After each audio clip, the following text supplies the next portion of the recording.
Hi అండి, నేను మీ Pratima. Welcome back to our channel. నేను ఈరోజు చాలా సింపుల్గా బేకరీ స్టైలు పల్లి పకోడా ఎలా చేయాలో రెసిపీ అయితే చూపించేస్తున్నానండి. ఇది చాలా ఈజీగా ఎవరైనా చేసేసుకునేంత తేలికైన ప్రాసెస్ అండ్ ఇంగ్రీడియంట్స్ కూడా చాలా తక్కువ అనమాట. మరి ఇంకెందుకు ఆలస్యం, వీడియో చూసేద్దామా? మరి ముందుగా పల్లి పకోడీకి 1 కప్పు అయితే తీసుకోవాలండి పల్లీలు. దీనిలో మసాలా కోసం 1 స్పూను కారం తీసుకోవాలండి. 1/3 స్పూను సాల్ట్ తీసుకోవాలండి. 1/2 స్పూను పసుపు, 1 స్పూను అల్లం వెల్లుల్లి paste, 1/2 spoon garam masala powder,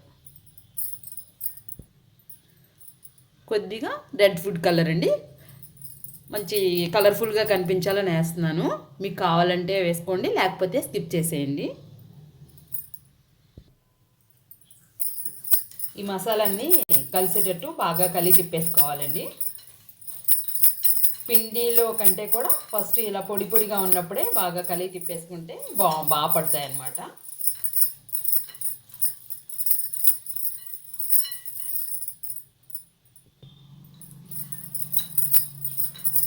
ఇవి ఇప్పుడు కలిపేసుకున్నాం కదా. ఇప్పుడు పిండి బైండింగ్ కోసం శనగపిండి వరిపిండి వేయాల్సి ఉంటుందండి. ఇవి పక్కన పెట్టి అవి ఏ క్వాంటిటీ తీసుకోవాలో చూపిస్తాను ఇప్పుడు మీకు. ఇవన్నీ మెజర్మెంట్ కప్సేనండి. ఇదైతే 1/2 కప్ అనమాట. ఇప్పుడు శనగపిండి అవి 1 కప్ వేసాం కదా పల్లీలు. ఇదైతే శనగపిండి అయితే 1/2 కప్ వేసాను. దీనిలోకి ఇప్పుడు క్రిస్పీనెస్ కోసం 1/2 కప్ అండి వరిపిండి. అంతేనండి. ఇంకా మొత్తం ఇంగ్రీడియంట్స్ అయితే ఇంతే. ఇంక తర్వాత ప్రాసెస్ స్టార్ట్ చేసుకుందాం. ఇవన్నీ కలిపేసుకున్న తర్వాత ఇవన్నీ కొద్దిగా వాటర్ యాడ్ చేసుకుంటూ కలుపుకుందామండి. మరి వాటర్ ఎక్కువ పోసేస్తే గింజలకి సరిగ్గా పట్టదనమాట బైండింగ్. అందుకని కొంచెం గట్టిగానే కలుపుకోవాల్సి ఉంటుంది.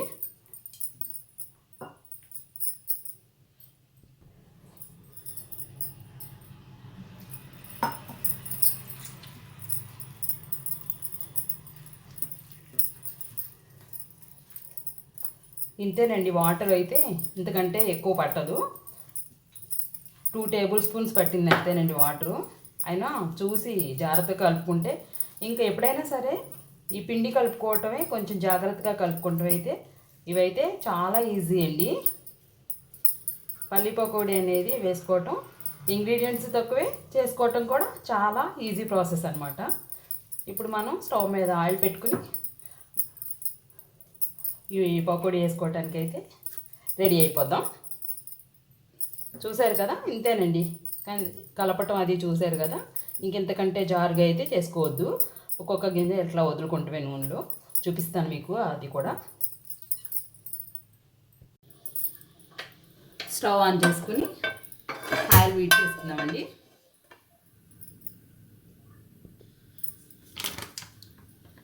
పల్లి పకోడీకి డీప్ ఫ్రైకి సరిపోను ఆయిల్ పోసుకుందాం.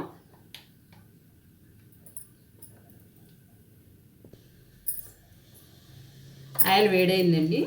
మనం పకోడీ వేసేటప్పుడు కొంచెం ఫ్లేమ్ తగ్గించుకుందాము. అంత వేసేసిన తర్వాత అప్పుడు ఫ్లేమ్ పెంచుకుంటే వేగటం కూడా చక్కగా ఈవెన్గా ఉంటుంది అనమాట. ఎప్పుడు చెప్తానే ఉంటాను కదా.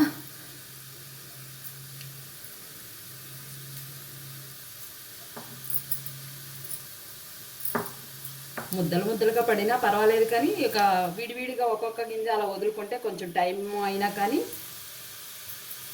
అన్నీ చక్కగా లోపల క్రిస్పీగా అనిపిస్తుంది అనమాట. మరి గింజలుగా ముద్దలుగా పడిన దానికంటే కూడా ఇట్లా అయితే బాగుంటుంది. ఇప్పుడు మీడియం ఫ్లేమ్కి టర్న్ చేసుకుందామండి.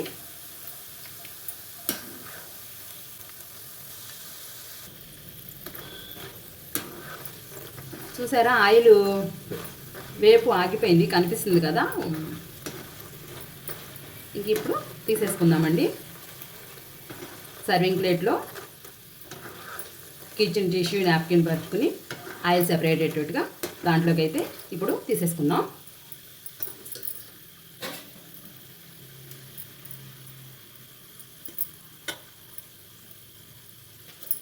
వేడి వేడి పల్లీ పకోడా అయితే బేకరీ స్టైల్ రెడీ అయిపోయిందండి. చాలా ఈజీ ప్రాసెస్ కదా. మీరు కూడా ఇలాగే ట్రై చేసి చూడండి. తప్పకుండా ఎలా వచ్చింది నాతో కామెంట్ సెక్షన్లో షేర్ చేసుకోండి. వీడియో నచ్చినట్లయితే మీ ఫ్రెండ్స్ అండ్ రిలేటివ్స్కి షేర్ చేసి, మీలో ఎవరైనా కొత్తగా నా వీడియో చూస్తున్నట్టయితే సబ్స్క్రైబ్ చేసుకుని బెల్ ఐకాన్ ప్రెస్ చేయండి. ఇప్పుడు కొద్దిగా కరివేపాకు కూడా వేయించుకోండి. అంతేనండి, చాలా టేస్టీ అండ్ ఈజీ పల్లీ పకోడా రెసిపీ అయితే ఇదేనండి. Thank you for watching my video.